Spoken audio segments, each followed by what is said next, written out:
So this is the boring part. Don't worry. I'm here.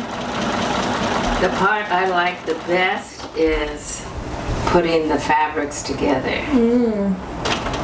Like matching them? Matching the colors. And then too, I always try to make the bags tell a story that relates to the outside. And that's part of how I dance and how I choreograph. I had a teacher who said, don't do movement just for movement's sake, but make it mean something. And I'm always saying that to my class. Dance is an art form. It's not an exercise class. So that you have to bring in your own emotions and what you have experienced in your movement, and find something in your life that will relate to what we're doing. So that's the same thing with my bags. So they have to tell a story.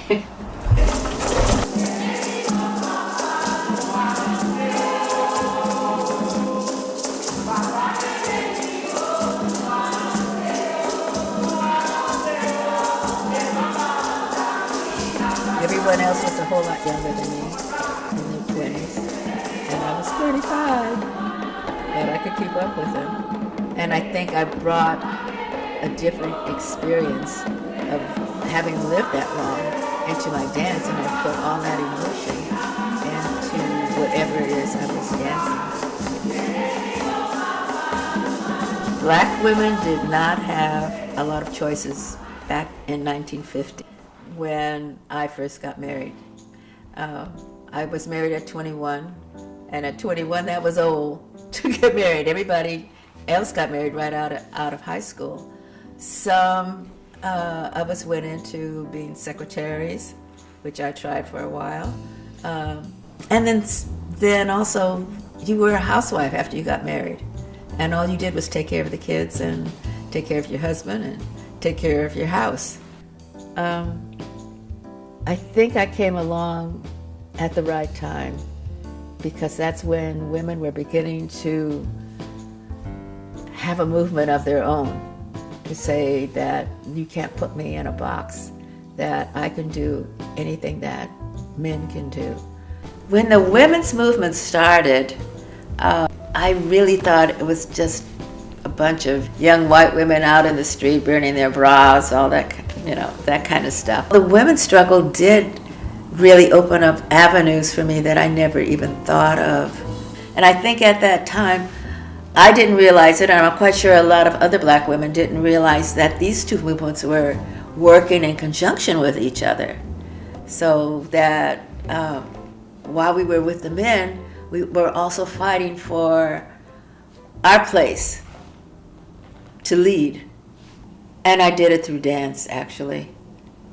I was able to be someone besides a wife of a prominent politician, so that people knew who I was through my dance and my teaching. So I did go back to school at age 35 and discovered a dance program at San Francisco State, which I just fell into. I loved it. They were teaching ballet and folk dance and modern dance and Afro-Haitian, which really grabbed me, the jazz and the Afro-Haitian. It was really difficult to have people take me seriously. I was older. I had 3 young kids, and I was doing all these things like really late in life. I didn't care. I didn't let my age stop me. I just did it because it was something I really felt inside of my heart that I had to do. It was hard for my husband. It was hard for Willie. He still was back in the day when the wife stayed at home and did the things that she did. But he was like being this dynamic politician and getting all this notoriety and actually being really good for the times that we were in. I think, though, he had a hard time watching me move forward in what I wanted to do. And because it was an art form, it wasn't really that important. I think that's what he thought in the idea of what blacks were trying to do at that time. But I knew how important it was because we were speaking about the black culture when we were dancing. The company that I was in had all these great choreographed pieces that talked about what we were going through at that time and what our legacy was and what our history was. And for me, that was so important to know about our history because it wasn't being taught. My students are always telling me all the time, I want to be like you. Because I'm 80 and I'm still dancing full out. I'm not dancing like an old lady. I may walk like an old lady, but when I get on that floor, I just want to forge ahead to see what is next for me. I don't want to slow down. I don't want to walk slow. I want to move like a young woman. I think women's strength is very different from men's strength. I think we have a longevity that we can stay on the course longer if we have to. The experience of living, it just, it's always there so that you can look back and see how you conquered something that you thought you couldn't conquer. And if you persevere, you can do and feel what you want.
I would make these dolls and sell them kind of at the fair. Then each doll would have a story, so I would write a little narrative story and they would roll up and go into like this little scroll that the dolls came with. And I think that's really what kind of led me into creating sculptures that have real specific narratives as well.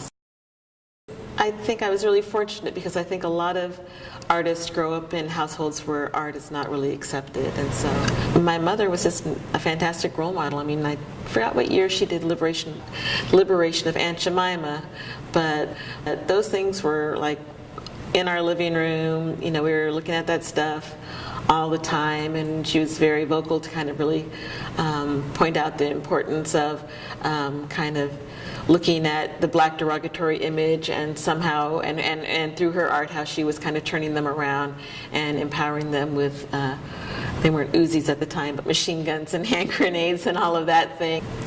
Well, I like messing with myths, and so I kind of play into it. I'm really interested and have done a lot of pieces, about the myth of the tragic mulatto, the devouring of exotica sort of thing, the native female body and, the sort of imperialist gaze. And I did a lot of those pieces really during the 80s when women of color were first being invited into the fashion world. And there were the likes of Grace Jones. They would be on the covers of magazines, but they were still kind of, being dressed ethnically often.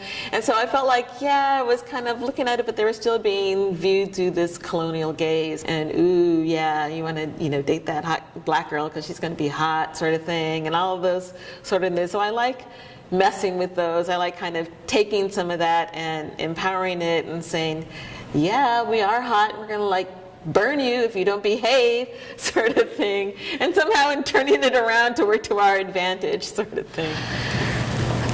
It's funny to think about voice and black women and their voice when all of my figures are so very silent.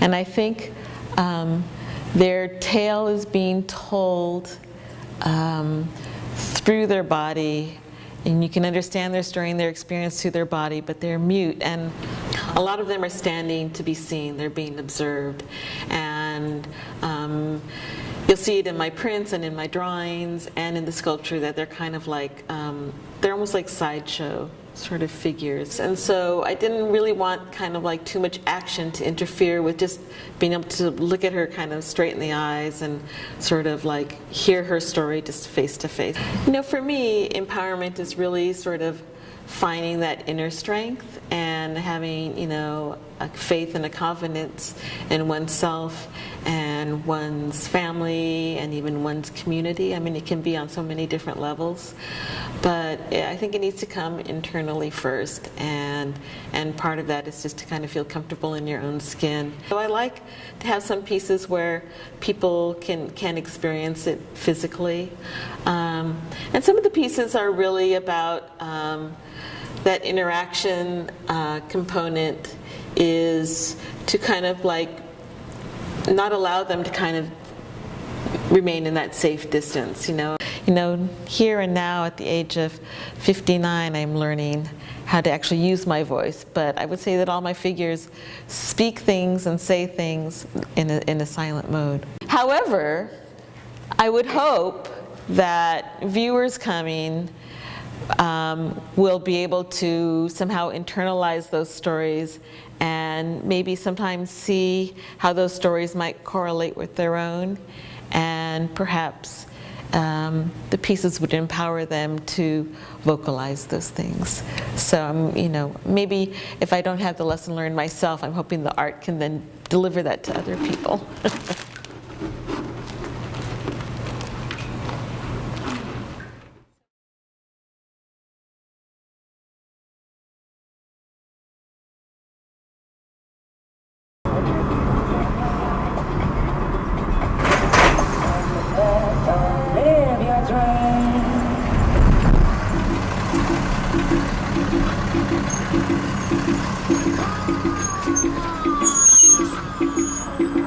Yes, the last set here of the Global Village. We just heard from the singer Bajka, B-A-J-K-A, and Ben Mono doing the song Protection. This is the Sirius Mole remix. Mr. Lauren Hill before that. This is Tony Allen and Candido Obajin with NEPA, Never Expect Power Always, as he just said. So, and as I said earlier in the show, this will be my last Global Village. It's not a decision I have come to lightly or easily, but I realize I need to step aside and movements will innate. I love my people.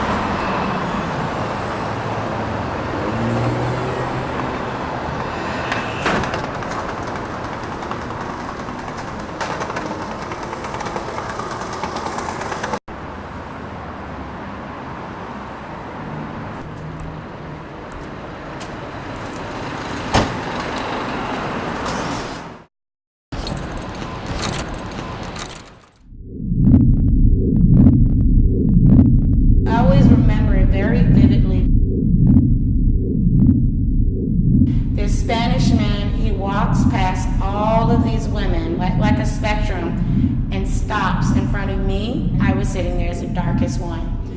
He's drunk and he says something in Spanish, and then he touches my face and my lips. And at that point, I was having all these instances of, these men doing these lewd acts. There were instances in which men started pulling out their penises and masturbating in front of me. Happened 4 different times. And at that point, I was having all these instances of, these men doing these lewd acts, but no one had ever touched me. So you cannot touch me, you can't touch my body. He went back to his car and pulled out a sword and tried to threaten our whole group. So this idea that he couldn't touch me, or I didn't want his advances, or I wasn't picking up on this cue that what was expected of my body to be a sex worker to service him. And at that time, I was collecting the images from the Uninvited series, these carte de visites and these postcards that were taken of West African women to be an expression of colonial power. And then I go into this very European, white dominated geography, and the same perceptions are being placed onto my body without my control. So at the height of my 11 days of being there, I have never felt more black female, black woman in my entire life.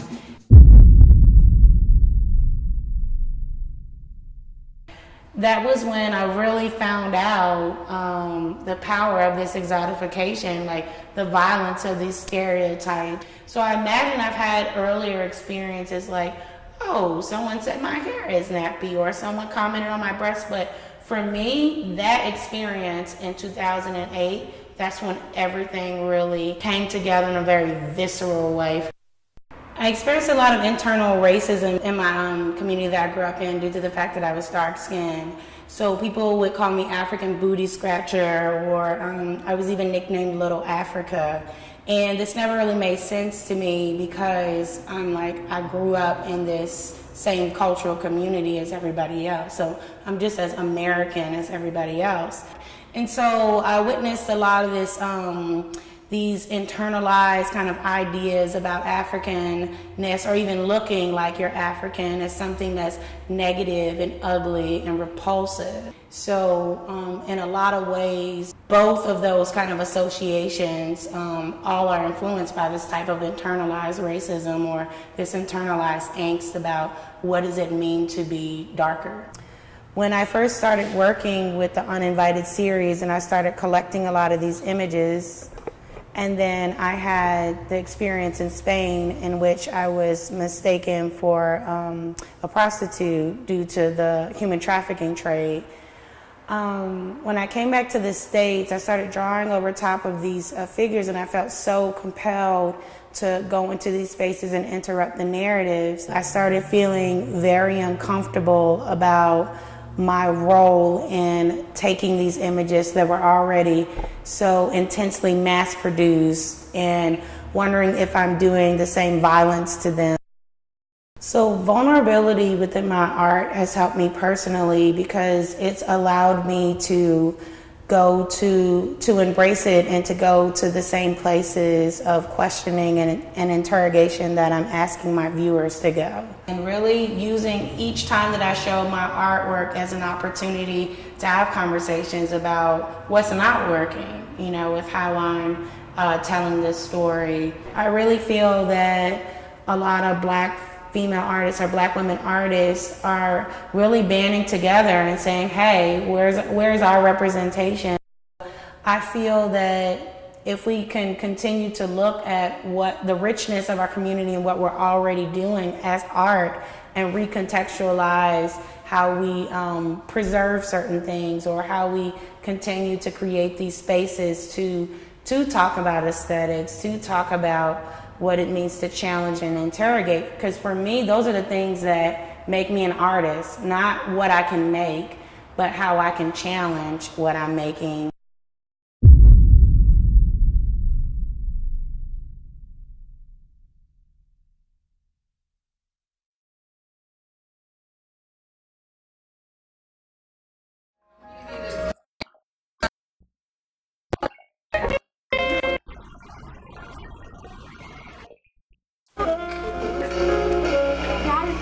When I first came to Flynn, I saw no sense of community among the African American kids. Upon doing further research about the school, it became known to me that I was the only African American teacher in about 10 years. And so I found that there are about 25 African American girls in the school. I said we have to do something for our girls. All right, so we need to plan next meeting. So we already did the gratitude. And who is our Queen Sister of the Day for that day? It was, no, you did that one 2 weeks ago. Oprah. Yeah, we did Oprah. So ideas for next meeting, go. I felt it was important to make the group because, first of all, we don't have a space for specifically African American girls. And so our experience as a race and a culture is one thing, but it also means something different when you get down to what does it mean to be a black woman in this world? How do you navigate everything and what do you have to know to really prepare yourself? And so I started the club because I just wanted to get all of the girls together, but I also wanted it to be a time where I could teach them what I knew the school system and school systems across the United States had failed to teach our kids. At first, when we were conceptualizing the club, it seemed like too much to do it every Thursday, but then based on their interest and their hunger and their love to be here, we realized we have to do it every Thursday. So we meet every Thursday. So what happens in the club is my fifth graders, which are considered the big sisters, they go downstairs and they gather all the little sisters from kindergarten to third grade.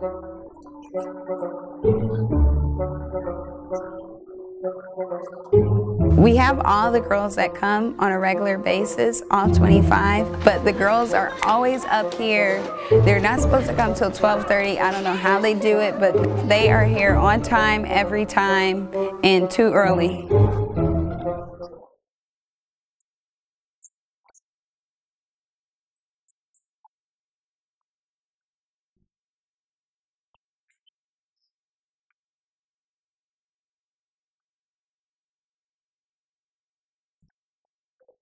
So the curriculum is really based in her story, and so the history is always rooted in women of color, and then from their stories I look from in their lives and think, what can I pull out that is a value that she represents, that I can show these girls a living testimony of someone who has done it, who looks just like you, who comes from the same or different circumstances as you, but that can be a role model for all of us.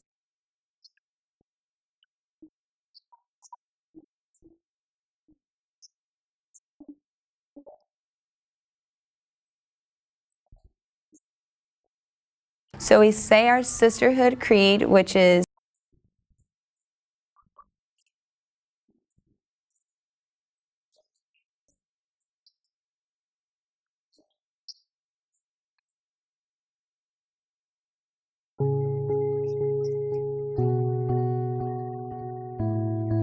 I know that every single day I'm fighting against what they saw on TV last night and reminding them of what real people look like, what real women look like, what our shape is like, how we speak, and giving them an alternative to the people that they see that are being glorified by society when they don't understand that this is a society built on stereotypes and racism. So they can counteract that portrayal to what they see in their teachers and me and Miss Kanisha and what they see in each other. Since they came to the club, I've seen so much growth in the girls. Their ability, one, to look at people when they're speaking to them. It was, when they first came, it was a lot of, my name is Anaya, you know, and me and Kanisha always push them, speak up, you know, assert yourself. If you don't take your answer seriously, then no one else will. And so I've seen them not only speak more confidently, I've also seen them really take a sense of ownership of each other. And I like that the club gives the opportunity to develop the big sisters as leaders and also gives the younger sisters something to aspire to. I have to be that model of excellence that I want them to be, and excellent is a really hard bar to set. I mean, it's a high standard, and so giving up, canceling, not doing it, not showing up on a Thursday is not an option at all. The foundation that I hope to lay for them is a sense of self-love, a sense of love of our culture, and the knowledge that we come from a long line of great people and our history did not just start here, and why you should be proud and why, you know, you are a princess now, but one day you will be a queen. And when you have a crown on your head, it's a heavy burden, but you have to always wear it. And even in taking the history from here, there's so much, our ancestors were so strong, and that we have that same blood inside of us. And so it's our job to stand on the shoulders of our ancestors and to continue the work that they did with the same strength that they have. And so it's really about who they are as individuals, but also me seeing the future for where I want them to go further than me. What values can I talk to you about today that'll help prepare you for what's going to happen tomorrow? I mean, in some ways, I know, they get knowledge, they get skills, they get, they learn different things, but in some ways, as a teacher, it's hard to tell. And so I have kids that come to me that I taught 4 years ago, and I never know which day or which lesson or what I said resonated with them. So in many ways, it's kind of like a case study. And I know that in the future, they'll contact me and they'll say, remember that one day? And it'll probably be not the day that I thought, oh, everybody's going to love what I'm doing. But, they'll say, remember that one day, and let me know how it took them higher.